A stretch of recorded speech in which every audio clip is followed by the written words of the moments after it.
وَلَقَدْ يَسَّرْنَا الْقُرْآنَ لِلذِّكْرِ فَهَلْ مِن مُّدَّكِرٍ۔ اور ہم نے قرآن کو سمجھنے کے لیے آسان کر دیا ہے، تو کوئی ہے کہ سوچے سمجھے۔ دینی و فقہی معلومات اور تفسیر قرآن کے لیے مفتی Muhammad Azam Bakhtiyar YouTube channel subscribe کریں، ویڈیو شیئر کریں اور بیل آئیکن دبانا مت بھولیے تاکہ ہماری نئی آنے والی اپڈیٹ آپ کو ملتی رہے۔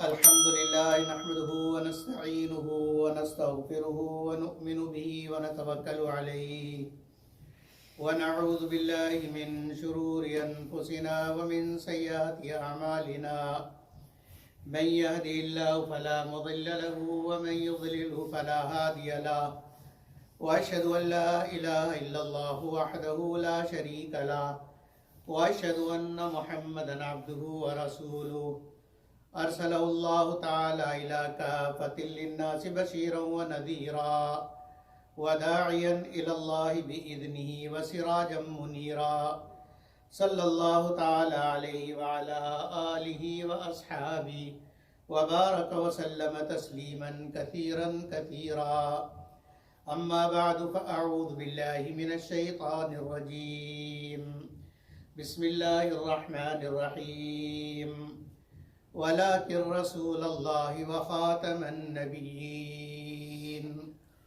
وقال رسول الله صلى الله عليه وسلم أرسلت إلى الخلق كافة وختم بي النبيون صدق الله العظيم وصدق رسوله النبي الكريم أما بعد میرے عزیز و بھائیو، دوستو، بزرگو، آج جمعہ کے خطبے میں دو باتیں آپ سے عرض کرنی ہیں۔ اللہ کرے ہمارے سمجھ میں آ جائے اور اس کے مطابق ہمارا عقیدہ بن جائے۔ پہلی بات یہ عرض کرنی ہے کہ ختم نبوت کا مطلب کیا ہے؟ ختم نبوت کسے کہتے ہیں؟ اور دوسری بات یہ ہے کہ اس عقیدے کی اہمیت کیا ہے؟ یہ دو باتیں عرض کرنی ہیں۔ پہلی بات کہ ختم نبوت کا معنی کیا ہے، اس کے لیے اتنا سمجھ لیجئے کہ اللہ رب العزت نے جب سے انسانیت کا سلسلہ شروع فرمایا، انسان آدم علیہ السلام سب سے پہلے اللہ نے ان کو بنایا اور دنیا کے اندر بھیجا۔ پہلا انسان، پہلا نبی، اس لیے کہ نبی وہ راستہ بتائے گا اللہ کی طرف سے لے کر۔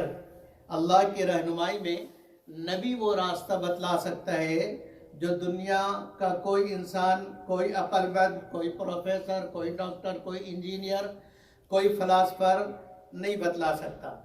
دنیا کا کوئی فلاسفر یہ آپ کو نہیں بتلا سکتا کہ کہاں سے آئے ہو، تمہیں جانا کہاں ہے۔ کہاں سے آئے ہو کوئی نہیں بتلائے گا۔ دنیا کا علم ختم، وہ صرف اتنا جانتے ہیں کہ ماں کے پیٹ سے آئے ہو، لیکن انسان صرف ماں کے پیٹ سے نہیں آئے، وہ تو ایک مرحلہ ہے، وہ تو ایک راستہ ہے دنیا میں آنے کا، لیکن انسان تو کہیں اور سے آیا ہے۔ کہاں سے آیا ہے انسانوں کو کچھ پتہ نہیں، تو بتلائے گا کون؟ نبی بتلائے گا کہ تم آئے ہو جنت سے، تمہیں اللہ نے بنایا تھا اور تمہیں جنت میں رکھا تھا، تو تمہاری جو آنے کی جگہ ہے وہ جنت ہے، جنت سے تم آئے ہو۔ تمہیں دنیا میں کرنا کیا ہے؟ تاکہ واپس جہاں سے آئے ہو وہی تمہاری منزل ہے، جانا تمہیں وہی ہے، تو وہاں پہنچو گے کیسے؟ اس کے لیے راستہ کون سا ہے، ڈائریکشن کون سی ہے؟ دنیا کا کوئی عقل مند اور دنیا کا کوئی علم یہ نہیں بتلا سکتا کہ جنت تک جانے کا راستہ کیا ہے۔ زیادہ سے زیادہ اچھے کام کرو۔ اب اچھے کام کی ڈیفینیشن کیا ہے؟ کوئی نہیں جانتا۔ تو انبیاء علیہ السلام کو اللہ نے بھیجا کہ انسانوں کو بتلائیں ہدایت کا راستہ کیا ہے اور جنت میں واپس آنے کا راستہ کیا ہے. ایک نافرمانی پر اور ایک غلطی پر جو تمہیں جنت سے نکال دیا گیا، میں یہ چاہتا ہوں کہ دوبارہ تم اس جنت میں آ جاؤ، لیکن آؤ گے کیسے؟ اس کے لیے سب سے پہلے انسان کو ہی اللہ نے نبی بنا دیا.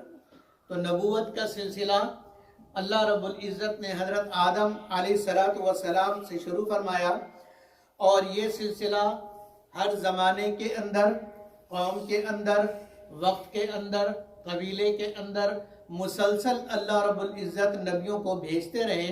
ثم ارسلنا رسولنا تترا، کہ پھر ان کے بعد ہم مسلسل، تترا یعنی مسلسل، موسلادھار بارش کی طرح ہم نبیوں کو بھیجتے چلے گئے، اور یہاں تک کہ ان کی تعداد، اصل کیا تعداد ہے وہ تو اللہ ہی جانے.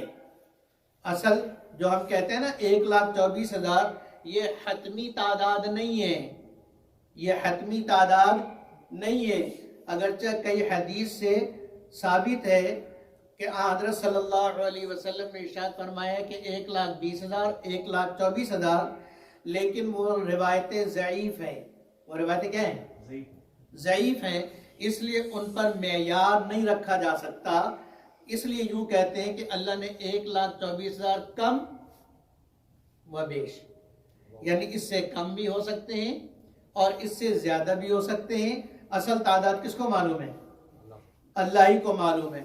پھر یہ سلسلہ جو آدم علیہ السلام سے شروع ہوا تھا، وہ سلسلہ چلتے جب حضرت محمد مصطفیٰ صلی اللہ علیہ وسلم دنیا میں تشریف لائے، اب آپ صلی اللہ علیہ وسلم پر اللہ نے نبیوں کا بھیجنا بند کر دیا، اور یہ اعلان کر دیا کہ یہ آخری، اب اس کے بعد کوئی اور نیا نبی نہیں آئے گا، اس کے بعد کوئی نیا نبی نہیں آئے گا. تو یہ عقیدہ رکھنا کہ نبی اکرم صلی اللہ علیہ وسلم ہر اعتبار سے آخری نبی ہیں، اور آپ صلی اللہ علیہ وسلم کے بعد کوئی بھی نیا نبی اللہ نہیں بھیجیں گے، کوئی بھی نیا نبی اللہ نہیں بھیجیں گے. تب جب اللہ ہی نہ بھیجے تو نبی کون بنے؟ اس لیے کہ نبی کسبی چیز نہیں ہے.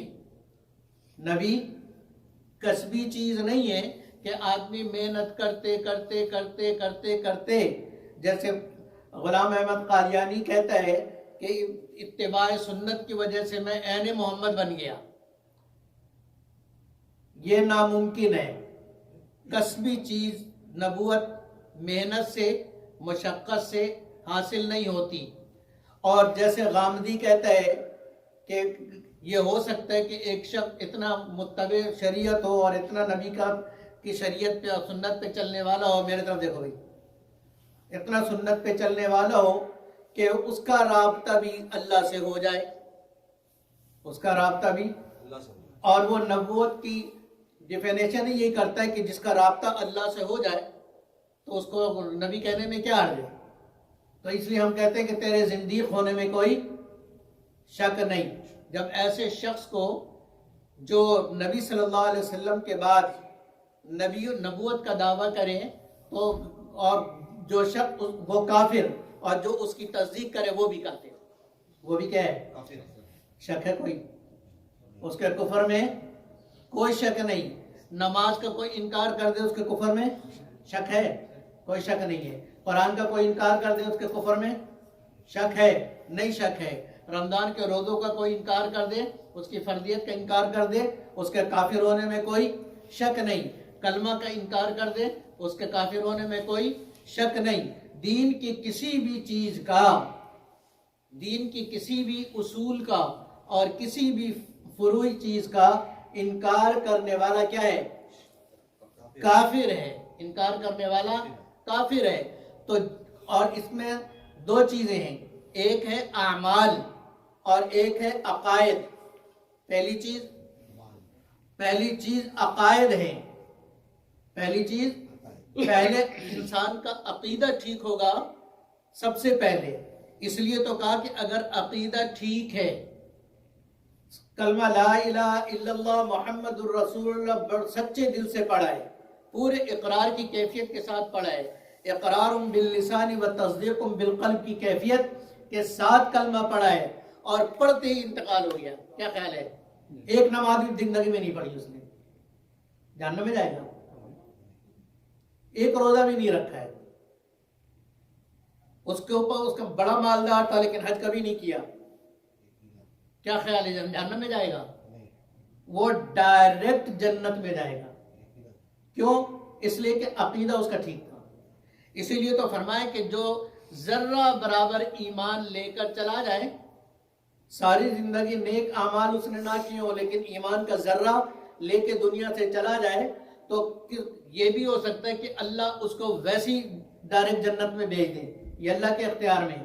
اور یا اللہ کی رحمت ہے، اللہ کی رحمت تو یہ ہے کہ ڈائریکٹ جنت میں بھیج دے کہ چلو بھائی کوئی بات نہیں کیا تو کوئی مسئلہ نہیں.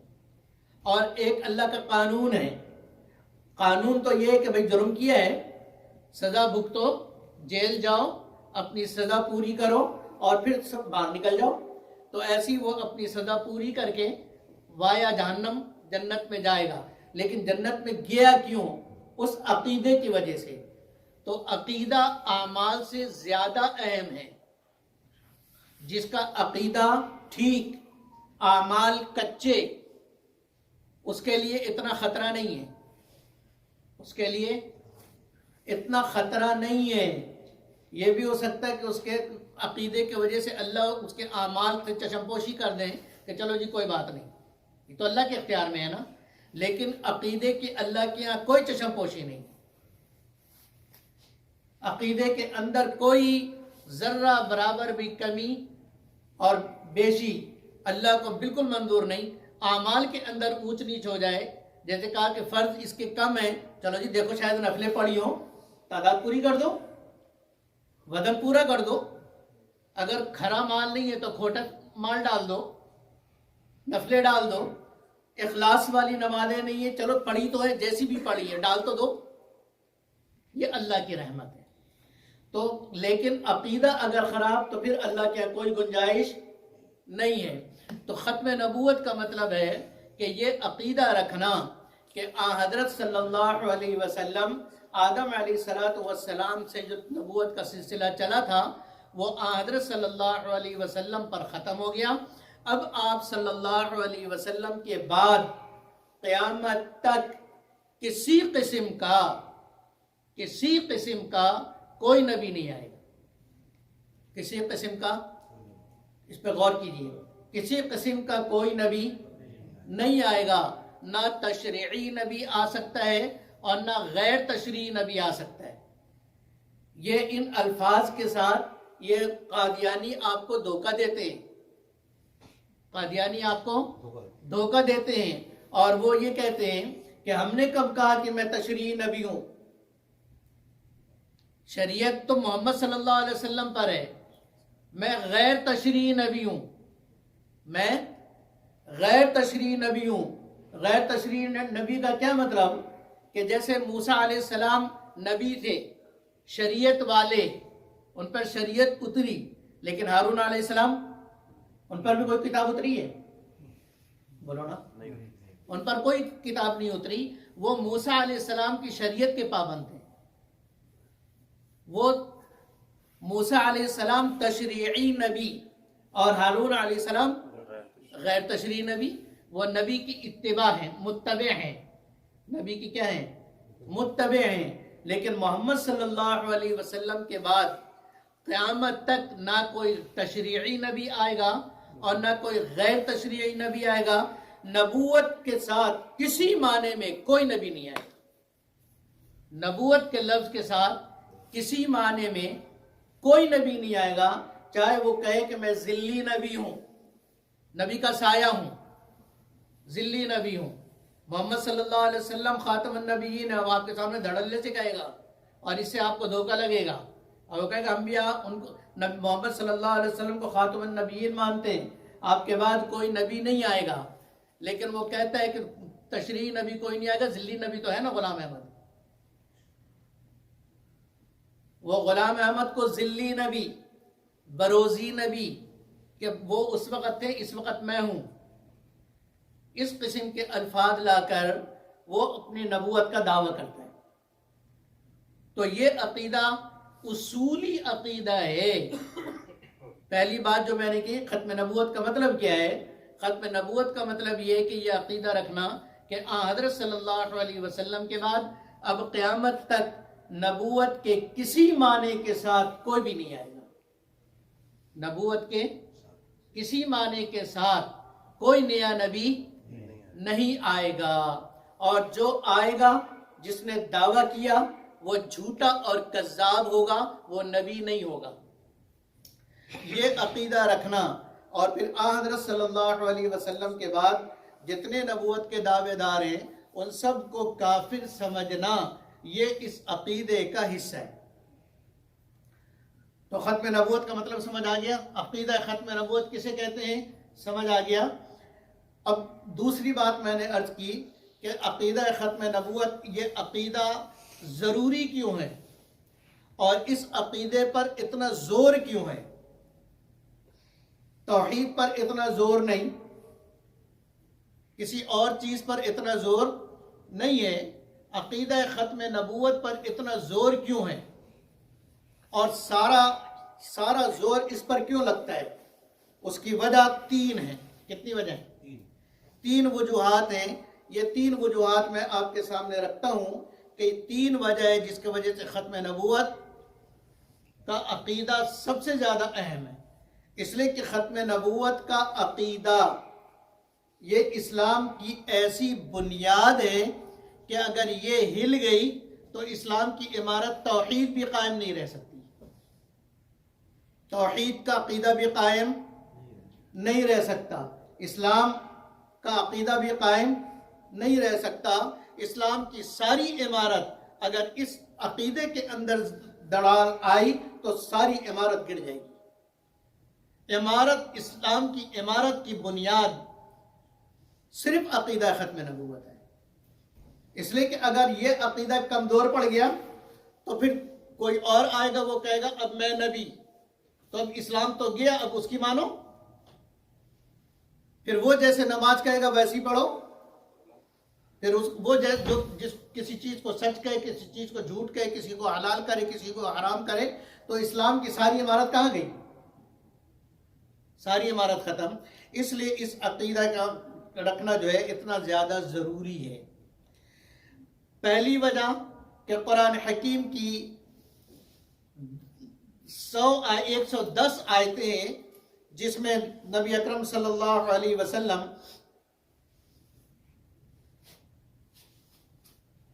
اللہ رب العزت نے عقیدہ ختم نبوت کو بیان کیا. کتنی آیتیں؟ 100 آیتیں ہیں قرآن حکیم کی جو ڈائریکٹ عقیدہ ختم نبوت کو بیان کرتی ہیں. اور دوسری وجہ احادیث متواترہ. حدیث متواتر اسے کہتے ہیں کہ ہر زمانے میں اس روایت کو نقل کرنے والے اتنے لوگ موجود ہوں کہ جن کو جھوٹ پر جمع ہونا ممکن نہ ہو. یہ نہیں کہا جا سکتا کہ یہ سارے غلط بات پر متفق ہو گئے.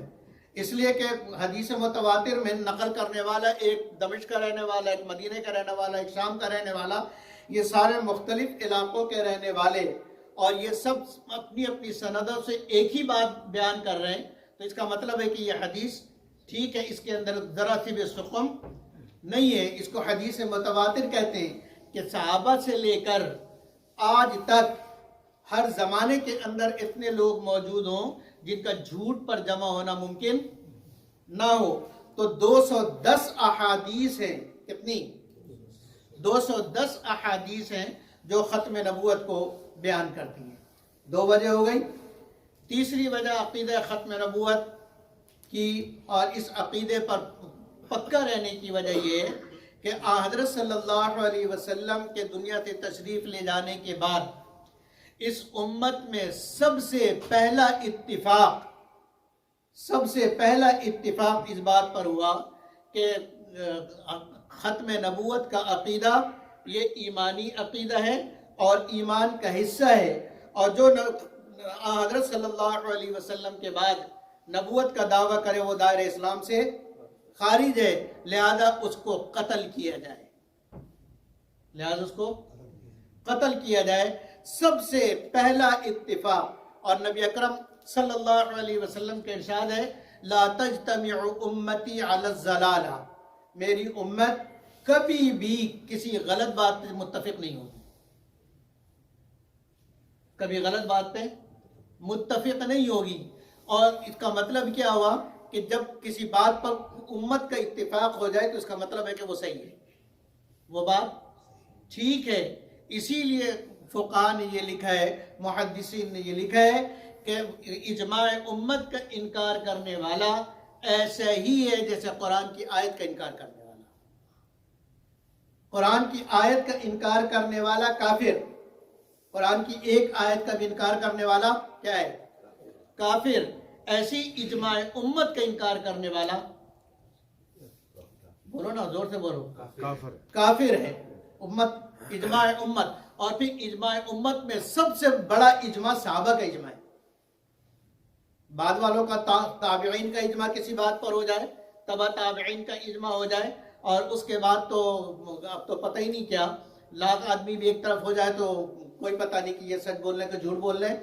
لیکن صحابہ کا اجماع سب سے بڑا اجماع ہے اس امت میں، اور اس لیے کہ صحابہ وہ جماعت ہے جنہوں نے براہ راست نبی اکرم صلی اللہ علیہ وسلم سے پڑھے، جنہوں نے اپنے علم اور یہ نور کہاں سے لیا ہے؟ مشکات نبوت سے لیا ہے، مشکات نبوت سے ملا ہے۔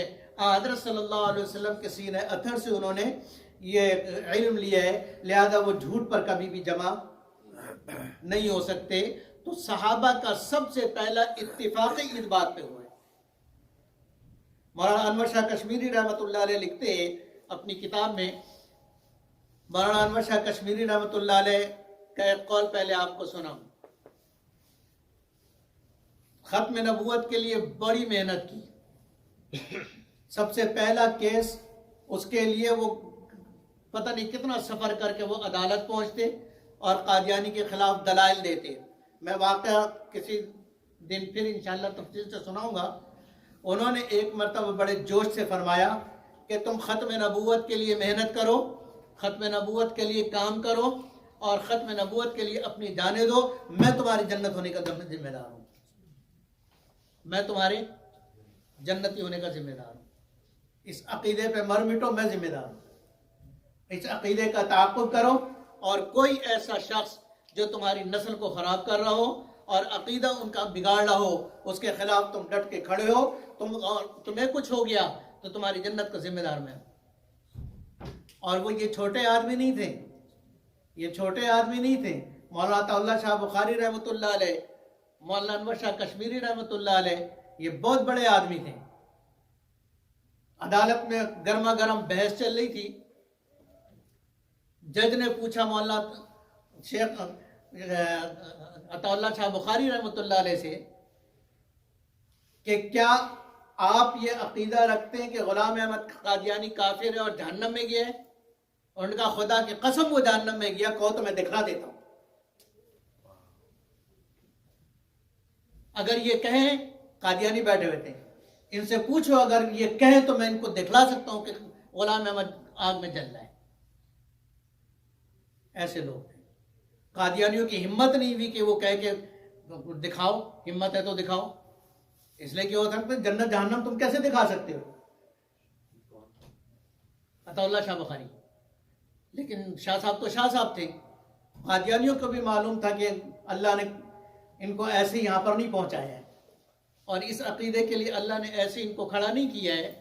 یہ اللہ نے یہ اگر دعا کریں گے تو اللہ دکھلا بھی دے گا، اس لیے کسی کی ہمت نہیں ہوئی۔ پھر جج نے کہا کہ کیا اگر میں، تم فتویٰ دیتے ہو قتل کرنے کا، اگر میں ختم نبوت کا دعویٰ کروں اور غلام احمد قادیانی کو سچا نبی مانوں تو تم مجھے بھی قتل کر دو گے؟ تو شاہ صاحب نے کہا تو کر کے تو دیکھ، باتیں نہ بنا کر کے دیکھ پھر میں کیا کرتا ہوں. تو عقیدہ ختم نبوت شاہ صاحب لکھتے ہیں کہ اس امت کا سب سے پہلا اتفاق ختم نبوت پہ ہوا ہے، اور اس بات پہ ہوا ہے کہ مسیلمہ کذاب جس نے نبوت کا دعویٰ کیا اس کو قتل کیا جائے، اور اس کے قتل کے لیے حضرت صدیق اکبر رضی اللہ عنہ، حضرت صدیق اکبر خلیفہ بلا فصل، اللہ نے خلیفہ ہی اس لیے بنایا کہ پہلا خلیفہ ایسا ہو جو نبی کے منشا کو دیکھ کر چلے. مسلمہ کذاب نے نبی صلی اللہ علیہ وسلم کے زمانے میں نبوت کا دعویٰ کیا تھا، لیکن اس کے خلاف لشکر کشی کا موقع نہیں آیا تھا کہ نبی اکرم صلی اللہ علیہ وسلم دنیا سے تشریف لے گئے، لیکن منشا نبوت کو صدیق اکبر سمجھنے والے تھے، منشا نبوت کو سمجھنے والے تھے، اس لیے لشکر نکالا ہے اور جہاد کا حکم دیا اور کہا کہ سارے کے سارے جائیے اسے لڑنے کے لیے. اور عجیب بات آپ کو بتلاؤں، تاریخ ابن خلدون میں علامہ ابن خلدون رحمۃ اللہ علیہ نے لکھا ہے کہ حضرت صلی اللہ علیہ وسلم نے اپنے زمانے میں 27 غزوات، یعنی وہ جنگیں جس میں خود حضرت صلی اللہ علیہ وسلم شریک ہوئے ہیں، اور 77 سرایا آپ نے بھیجے ہیں، سمجھے، سرایا بھیجے ہیں، اور ان سب کے اندر شہید ہونے والوں کی تعداد 259 ہے. ان ساری جنگوں میں شہید ہونے والوں کی تعداد کتنی ہے؟ 259 ہے. لیکن صرف مسلمہ کذاب کے خلاف لشکر کشی میں اور اس کے خلاف جو مسلمانوں نے جہاد کیا ہے، اس میں ایک ہی جنگ میں 1200 صحابہ شہید ہیں. اس سے آپ اندازہ لگائیں کہ یہ عقیدہ کتنا اہم ہے، کتنا اہم ہے کہ حضرت صدیق اکبر رضی اللہ عنہ نے اس کے خلاف بالکل برداشت نہیں کیا اور لشکر کشی کی، اور مسلمہ کذاب کو بھی قتل کیا، اور وہ اپنے 30,000 آدمیوں کے ساتھ جہنم واسی ہوا. میرے عزیز بھائیوں اور دوستو، صحابہ رضوان اللہ علیہم اجمعین نے بڑی قربانیاں دیں. 2 واقعے میں صرف آپ کو عرض کرتا ہوں.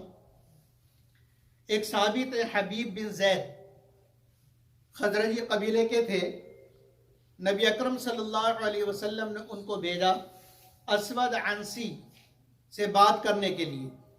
اس نے بھی نبی اکرم صلی اللہ علیہ وسلم کے زمانے میں نبوت کا دعویٰ کیا اور کہا کہ میں ایمان تو لے آؤں گا، مجھے اپنی نبوت میں شامل کرو یا اعلان کرو کہ تمہارے بعد خلیفہ میں ہوں گا.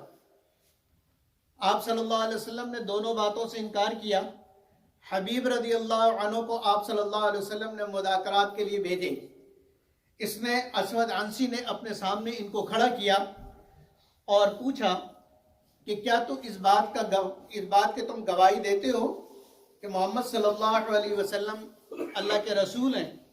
اور انہوں نے کہا کہ ہاں میں بالکل گواہی دیتا ہوں کہ حضرت صلی اللہ علیہ وسلم اللہ کے رسول ہیں. اس نے کہا کہ کیا تم اس بات کی گواہی دیتے ہو کہ میں بھی اللہ کا رسول ہوں؟ تو انہوں نے فرمایا کہ کیا کہہ رہے ہو، مجھے آواز ہی نہیں آ رہی ہے،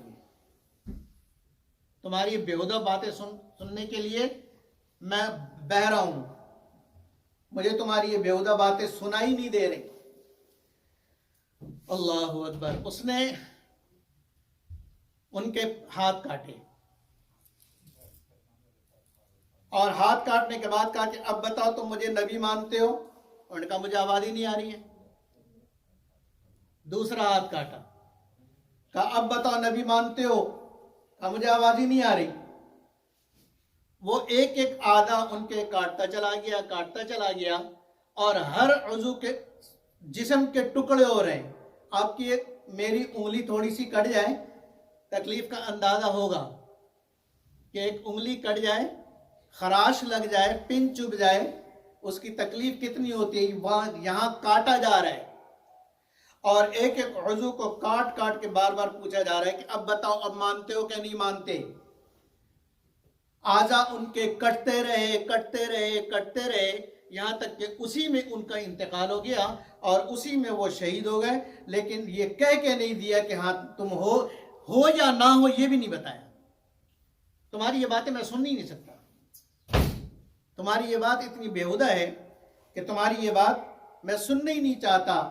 اسی بنیاد پہ علماء کہتے ہیں کہ ختم نبوت کو جو دعویٰ کرے اس سے دلیل نہ مانگو، وہ جھوٹا ہے۔ دلیل تو اس چیز کی ہوتی جس میں شاید کوئی بات سچ ہو۔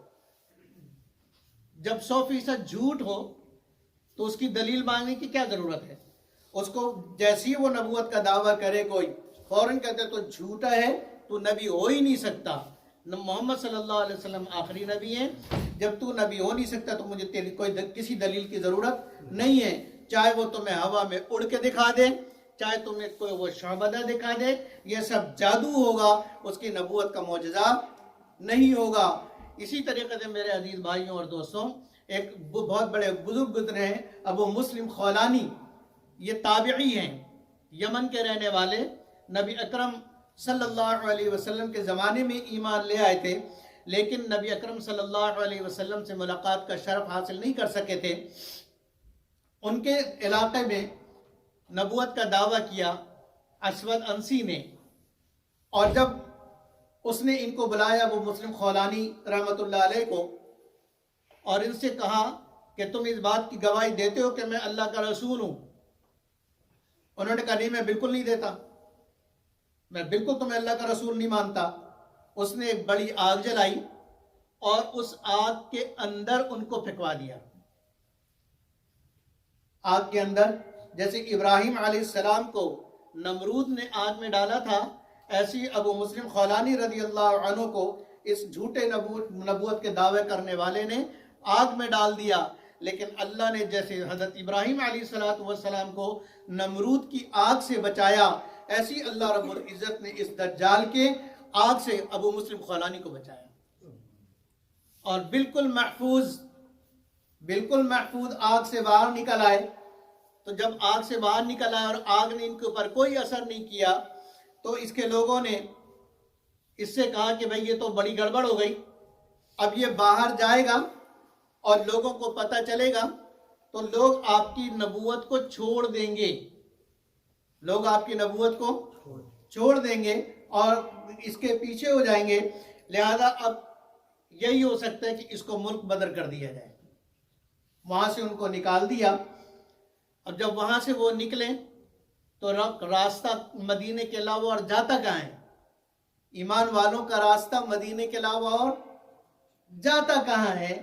لہذا وہ سیدھے مدینے کی طرف چل پڑے اور مدینہ منورہ پہنچے، مسجد نبوی میں پہنچے۔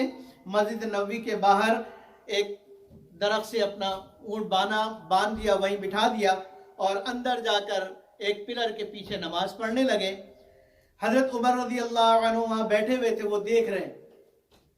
انہوں نے دیکھا کہ کوئی اجنبی ہے، ان کے پاس تشریف لے گئے اور کہا کہ تم اجنبی معلوم ہوتے ہو، کہاں سے آئے ہو؟ کہا جی یمن سے آیا ہوں۔ حضرت عمر رضی اللہ عنہ نے کہا کہ اچھا، ہم نے سنا ہے کہ ہمارے ایک بھائی کو جھوٹے نبوت کے دعویٰ کرنے والے خبیث انسان نے آگ میں ڈال دیا تھا اور اللہ نے اسے محفوظ رکھا۔ آگ سے نکلنے کے بعد کیا ہوا ہمیں اطلاع نہیں ملی، تم بتاؤ آگ سے نکلنے کے بعد ان کا کیا ہوا؟ تو انہوں نے فرمایا کہ ہاں، ان کا نام عبداللہ ہے، عبداللہ بن ثوب ان کا نام ہے۔ حضرت عمر رضی اللہ عنہ سمجھ گئے کہ یہی ہے، اپنی فراست سے سمجھ گئے کہ یہی ہے۔ پھر کہا کہ میں تمہیں اللہ کی قسم دیتا ہوں، مجھے سچ سچ بتاؤ کہ کیا وہ تم ہی ہو؟ وہ تم ہی ہو؟ انہوں نے فرمایا کہ ہاں، وہ میں ہی ہوں، ابو مسلم خولانی رحمت اللہ علیہ۔ حضرت عمر رضی اللہ عنہ نے جوش اور جذبے اور محبت سے حضرت عمر جیسا آدمی ان کے پیشانی کو چوم رہا ہے۔ ختم نبوت پہ قربانی دینے والے کا یہ ہوتا ہے، اللہ اکرام کرتے ہیں کہ عمر جیسا آدمی پیشانی چومے۔ حضرت عمر رضی اللہ عنہ ان کو لے کر حضرت ابوبکر رضی اللہ عنہ کے پاس گئے اور ان کو درمیان میں بٹھایا، ایک طرف عمر ایک طرف ابوبکر رضوان اللہ علیہم اجمعین، اور پھر اللہ کا شکر ادا کیا کہ اللہ کا بہت بڑا احسان اور شکر ہے کہ اللہ نے مجھے مرنے سے پہلے اپنے نبی کی امت کے ایسے آدمی کی زیارت کرا دی جس پر آگ نے ایسے ہی اثر نہیں کیا جیسے ابراہیم علیہ السلام پر اثر نہیں کیا۔ اس لیے میرے عزیز بھائی اور دوستو، ختم نبوت کے عقیدے کو دل میں جمانا اور اس کو آگے پھیلانا اور اس کے خلاف ہونے والے پروپیگنڈا اور اس کے خلاف ہونے والے مہم کے آگے بند ماننا، یہ میری اور آپ کی دینی ذمہ داری ہے۔ سب سے پہلے اپنے بچوں کو اس کے لیے پکا کرنا کہ عقیدہ ختم نبوت ایسا عقیدہ جو توحید سے بھی بڑا عقیدہ ہے۔ توحید کی بنیاد قائمی رسالت پر ہے، اس لیے کہ توحید بتایا کس نے؟ رسول نے بتلایا تو ہمیں توحید کا پتہ چلا، اگر رسول نہ آتے تو ہمیں توحید کا بھی کچھ پتہ نہیں چلتا۔ لہذا رسالت کی ذات پر اگر حملہ ہوگا یہ توحید پر حملہ ہے، اس لیے اس عقیدے کی حفاظت کرنا اور اس عقیدے پر اپنے آپ کو بھی جمانا اور آگے آنے والی نسل کو جمانا میری اور آپ کی دینی ذمہ داری ہے۔ اللہ تعالیٰ مجھے اور آپ کو اس کے لیے قربانیوں کے لیے قبول فرمائے۔ وآخر دعوانا ان الحمدللہ رب العالمین۔ السلام علیکم۔